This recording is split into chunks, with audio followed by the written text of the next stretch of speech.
Espero que todos se encuentren, espero que todos se encuentren muy bien y pues vamos iniciando con la oración. En el nombre del Padre, del Hijo, del Espíritu Santo. Amén. Señor nuestro, nos ponemos en tus manos y te pedimos que ilumines nuestras mentes y dispongas nuestros corazones para que seamos dignos de conocerte, amarte y servirte como es digno de ti.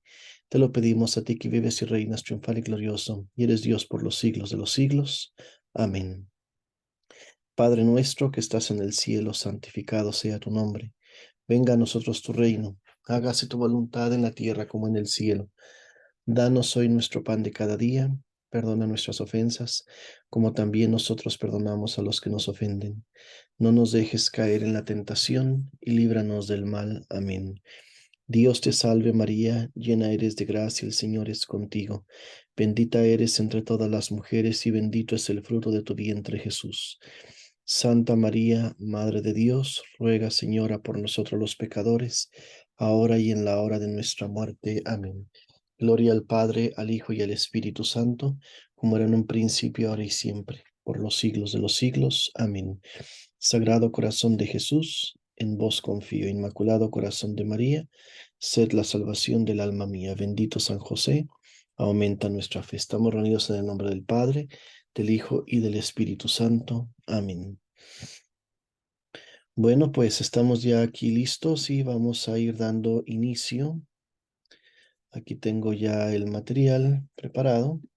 Y la semana pasada habíamos iniciado con el tema de la diferencia entre sacrificio y sacramento, las dos dimensiones de cómo nosotros tenemos que ver y considerar la Sagrada Eucaristía.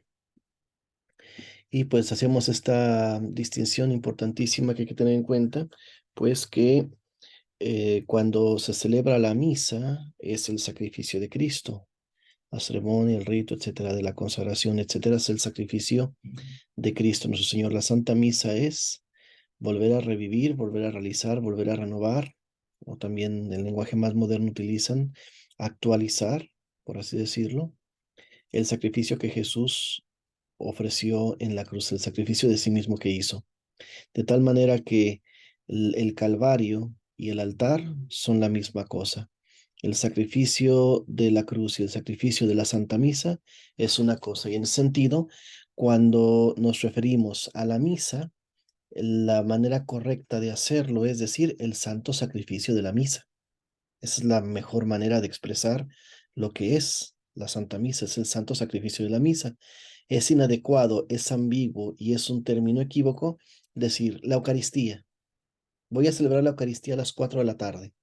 ¿Por qué? Porque Eucaristía, pues es la misa en cuanto a sacramento, en cuanto al alimento que se recibe, el cuerpo y la sangre de Cristo que comulgamos, ¿verdad? Entonces, la misa es el sacrificio eucarístico y la Eucaristía propiamente dicho, pues es ya el pan y el vino consagrados, el cuerpo y la sangre de Cristo que se da en la comunión y que se puede reservar en el sagrario para la distribución a los enfermos y para el culto, para la adoración.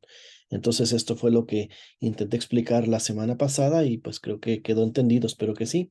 Si no, pues me lo dicen y a lo mejor al final en la sesión de preguntas lo reforzamos un poquito más, ¿verdad? Ahora entonces nos tocaría pasar a este siguiente punto que tenemos aquí, que se llama devoción eucarística y comunión. Y seguimos la misma dinámica de las charlas pasadas, pues vamos a ir leyendo poco a poco y pues ahí vamos a ir comentando, ¿ok? Entonces vamos, devoción eucarística y comunión.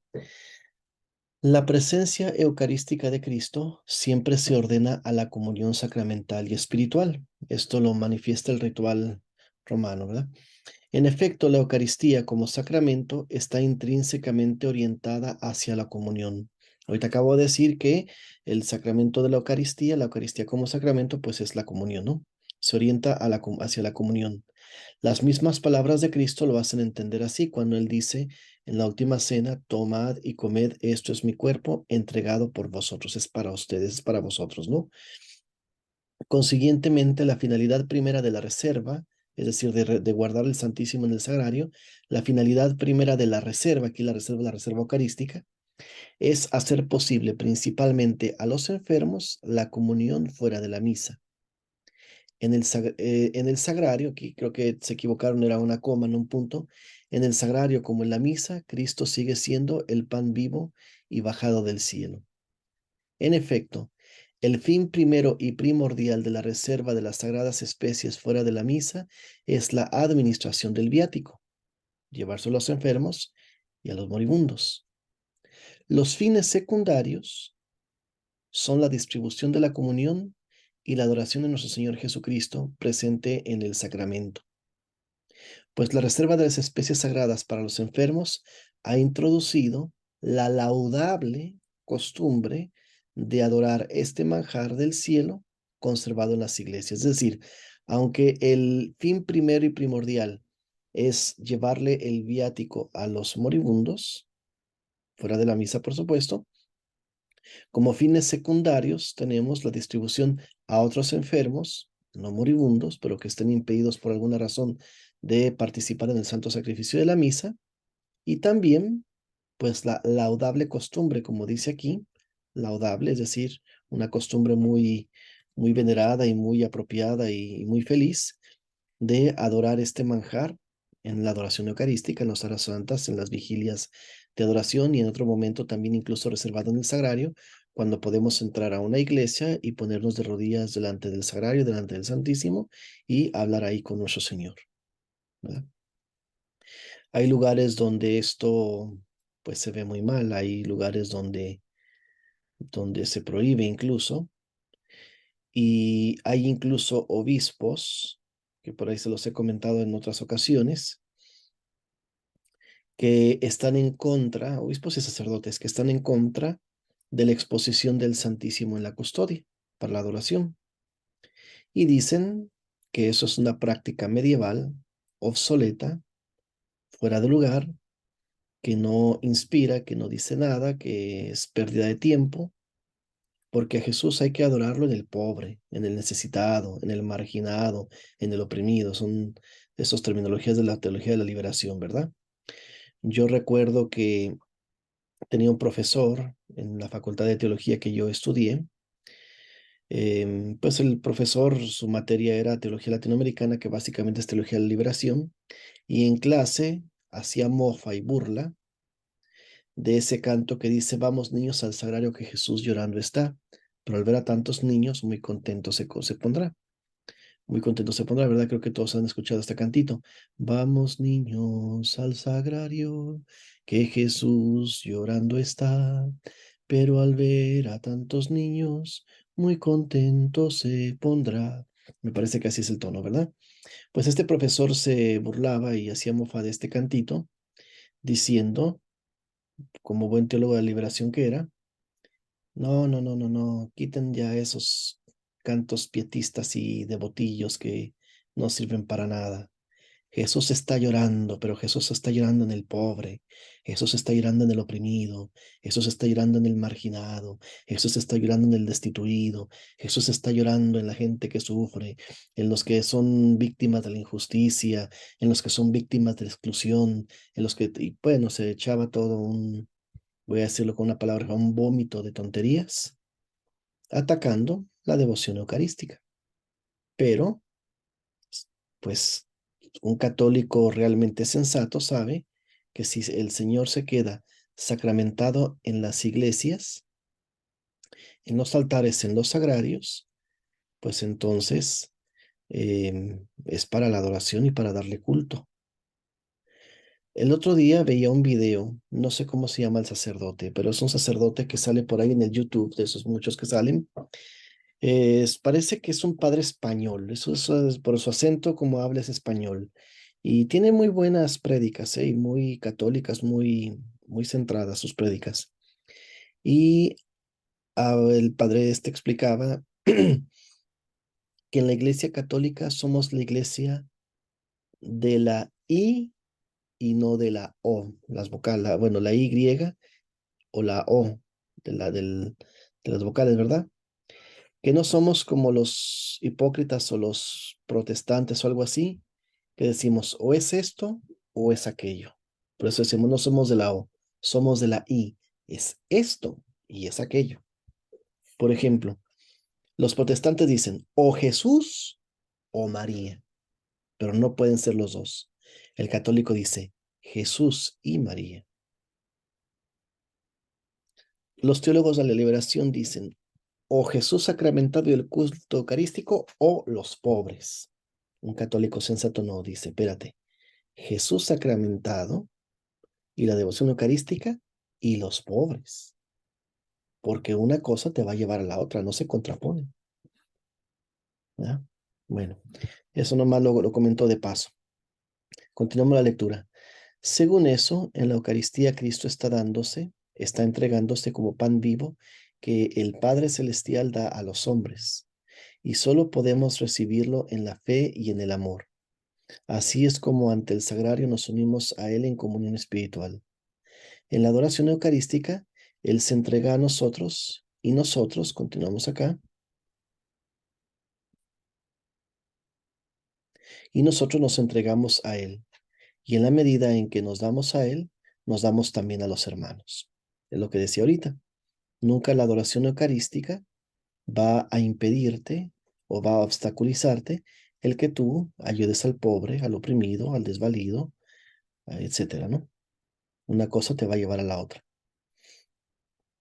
En la Sagrada Eucaristía, dice el Vaticano II, un documento que se llama Presbyterorum Ordinis, se contiene todo el tesoro espiritual de la Iglesia, es decir, el mismo Cristo, nuestra Pascua y pan vivo, que mediante su carne vivificada y vivificante por el Espíritu Santo, da vida a los hombres, invitándolos así y estimulándolos a ofrecer sus trabajos, la creación entera y a sí mismos en unión con Él.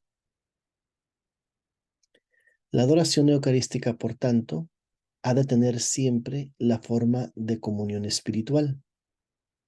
Según eso, acuérdense los fieles de prolongar por medio de la oración ante Cristo el Señor, presente en el sacramento, la unión conseguida con Él en la comunión.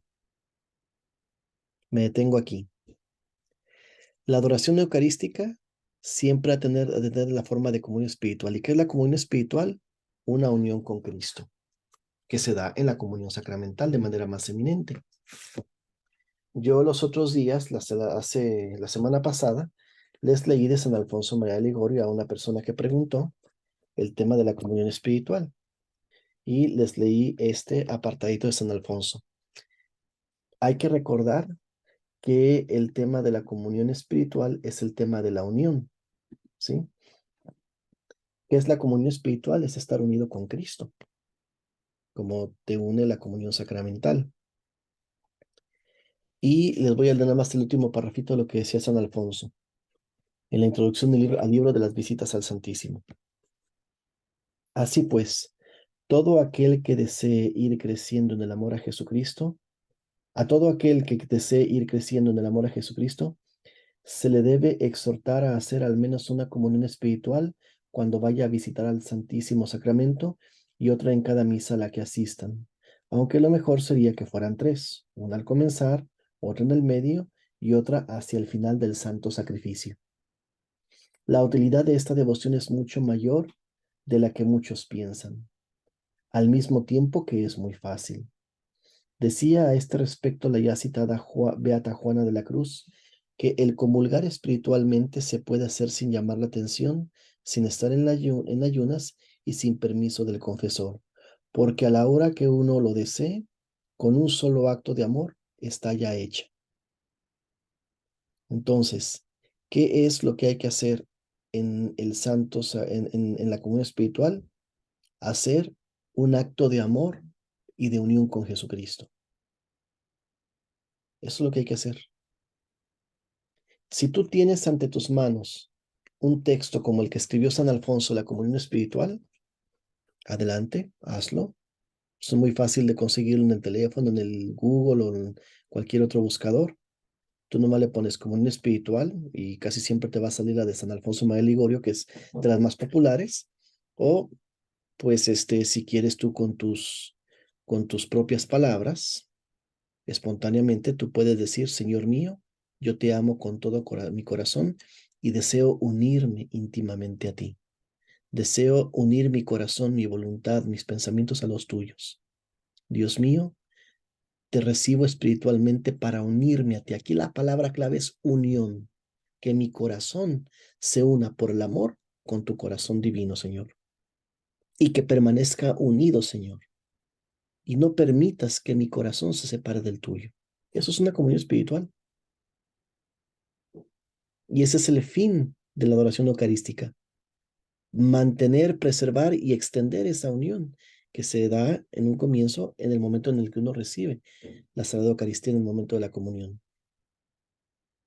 Ahora tenemos ya algunos formatos ya hechos como la comunión espiritual de San Alfonso, que imagino que muchos de ustedes la conocerán. Aquí está. Yo creo, Jesús mío, con la certidumbre de la Santa Fe Católica. Aquí se hace primero un acto de fe. Yo creo, eso es un acto de fe. Yo creo, Jesús mío, con la certidumbre de la Santa Fe Católica, que tú estás real y verdaderamente presente en el sacramento en el Santísimo Sacramento del altar. Te amo sobre todas las cosas y deseo recibirte dentro de mi alma.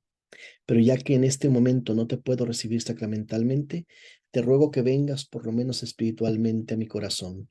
Y aquí viene la parte de la unión, que es lo más esencial. Como presente en mi corazón, te abrazo y me uno a ti. Te abrazo y me uno a ti completamente. No permitas que vuelva a separarme de ti. Esa es la comunión espiritual escrita por San Alfonso. Pero el punto de esto es que se exprese el deseo de unirnos a Jesús nuestro Señor por medio de la virtud de la caridad, del amor a Él. ¿Ok? Entonces, esto es importantísimo, hay que tenerlo siempre muy en cuenta. Entonces, pues, hay que renovar esta alianza que impulsa disculpe, me confundí en lo que decía. Según esto, acuérdense los fieles de prolongar por medio de la oración ante Cristo, el Señor, presente en el sacramento, la unión con Él, conseguida en la comunión, y renovar la alianza que les impulsa a mantener en sus costumbres y en su vida la que han recibido en la celebración eucarística por la fe y el sacramento. Bien. Adoración eucarística y vida espiritual es el siguiente tema y son los dos puntitos que vamos a abarcar ahora. La piedad eucarística ha de marcar y configurar todas las dimensiones de la vida espiritual cristiana. Y esto ha de vivirse tanto en la devoción más interior como en la vida exterior. O sea, este puntito quiere resaltarnos, quiere hacernos considerar qué repercusiones tiene que tener la Sagrada Eucaristía en tu vida. Si tú adoras a la Sagrada Eucaristía, adoras a nuestro Señor presente, eso que nomás es ir y adorarlo y ya, no, tiene que tener repercusiones en tu vida espiritual, en tu vida personal, tanto en lo interior como en lo exterior. Vamos a ver primero lo interior. En lo interior, la piedad que impulsa a los fieles a adorar la Santa Eucaristía los lleva a participar más plenamente en el misterio pascual y a responder con agradecimiento al don de aquel que por medio de su humanidad infunde continuamente la vida en los miembros de su cuerpo. Detengámonos aquí un momento. Lleva a participar más plenamente en el misterio pascual. ¿Qué es el misterio pascual? Pues el misterio pascual es el misterio de la pasión, la muerte y la resurrección de nuestro Señor Jesucristo. Esto fíjense que se hace por el bautismo principalmente. San Pablo dice en la carta a los Romanos muy claramente que por el bautismo participamos del misterio pascual porque nos sumergimos con Cristo en su muerte y resucitamos con Él a una vida nueva. Eso lo dice San Pablo refiriéndose al sacramento del bautismo. Pero también la Sagrada Eucaristía nos hace participar más del misterio pascual, porque en la Sagrada Eucaristía, cuando se celebra el sacrificio, pues Cristo se ofrenda a sí mismo y nosotros nos unimos con Él en esa ofrenda. Él es el que hace la ofrenda, Él es el sumo sacerdote, Él es el sacerdote y es la víctima. Y nosotros también lo somos en la medida en que estamos unidos a Él por medio de la caridad y por medio de la gracia. Cuando nosotros vamos a la Santa Misa y nos adentramos en el misterio eucarístico, pues por esta unión con Cristo, pues también nos adentramos en el misterio pascual porque también nos unimos al sacrificio de Cristo y también resucitamos con él la vida nueva. Entonces, de esa manera es que nosotros también, de manera interior, nos unimos a Cristo y participamos de ese misterio pascual. Y también em, esto que dice aquí, y nos lleva también a responder con agradecimiento a aquel que por medio de su humanidad infunde continuamente la vida. ¿Cuál vida? Pues la vida de la gracia. No es la vida humana, la vida biológica humana, pues ya la tenemos. Pero ahora hay que también, a través del misterio eucarístico, agradecerle a nuestro Señor Jesucristo la vida de la gracia que nos concede y que nos hace, por lo tanto, ser miembros de su cuerpo. Recordemos que uno de los efectos de la gracia santificante es que nos hace ser miembros vivos del cuerpo de Cristo. Permaneciendo en de Cristo el Señor, disfrutan los fieles de su trato íntimo, le abren el corazón por sí mismos y por todos los suyos, y ruegan por la paz y por la salvación del mundo, ofreciendo con Cristo toda su vida. Perdón, y aquí me volé el punto, perdón. Ruegan por la paz y por la salvación del mundo. Disculpen que me equivoqué en la lectura.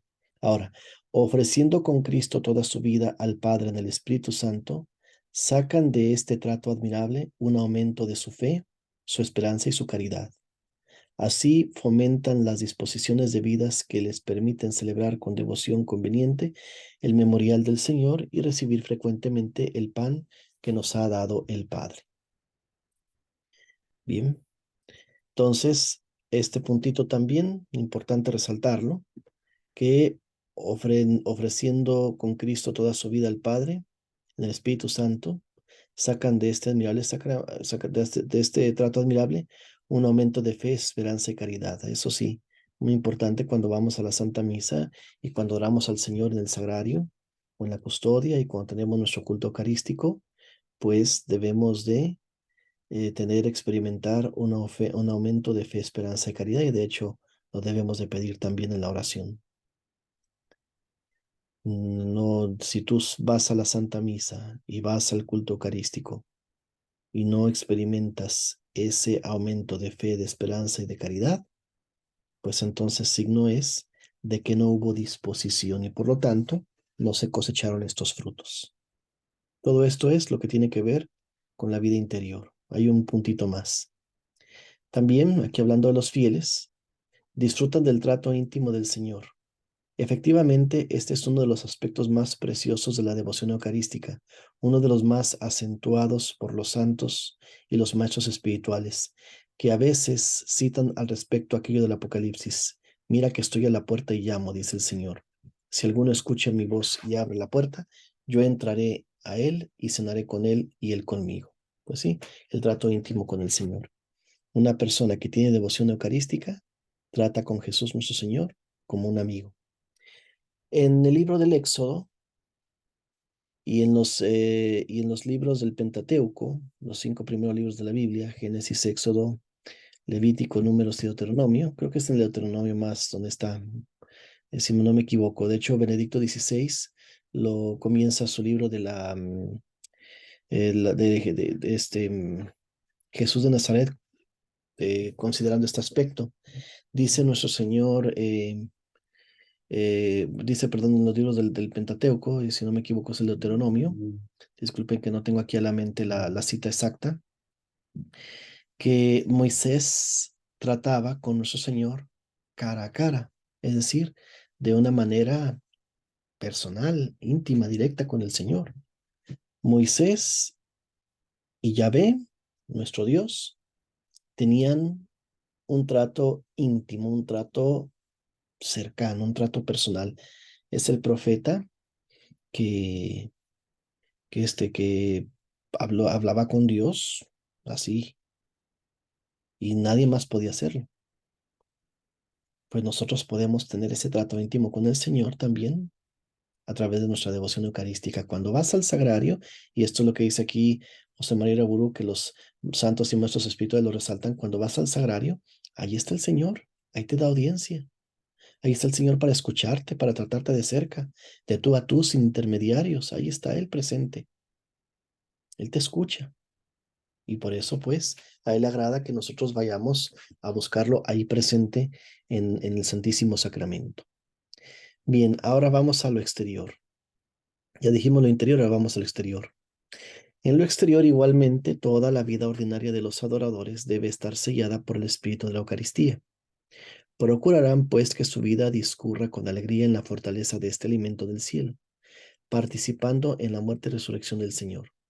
Así cada uno procure hacer buenas obras, agradar a Dios, trabajando por impregnar al mundo el espíritu cristiano y también proponiéndose llegar a ser testigo de Cristo en todo momento en medio de la sociedad humana.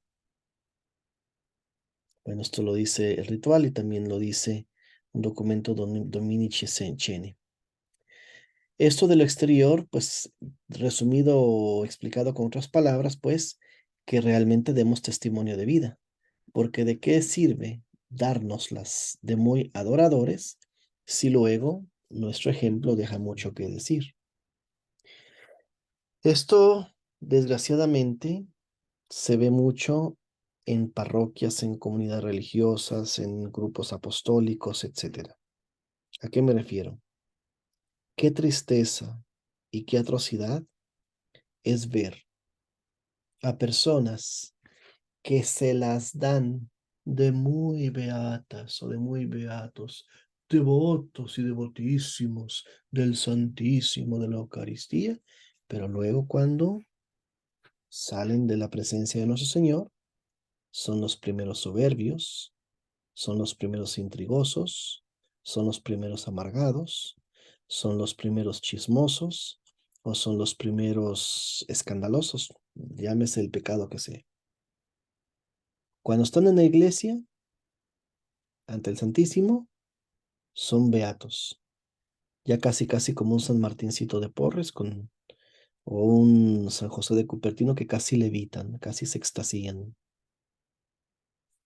pero apenas salen de la presencia del Señor y, triste decirlo, casi se transforman en demonios, soberbios, engreídos, vanidosos y tantas cosas, ¿verdad? Pues no, en lo exterior, la devoción eucarística también se debe de manifestar por un testimonio de alegría y por un testimonio a través de las buenas obras, esas buenas obras que agradan a Dios. Entonces, hay que tener mucho cuidado y énfasis en esto. ¿Ok? Bueno, pues hasta aquí ya el siguiente punto es para la quincena que viene. Voy a dejar de compartir pantalla y entonces, si gustan, pasamos a algunas preguntas, si alguien las tiene. Nomás si recuerden, como nos han enfatizado nuestros hermanos encargados aquí de la coordinación, que hagamos preguntas que tengan que ver con el tema que se ha visto o el tema de la adoración eucarística y no otras situaciones. Y recuerden que siempre les dejo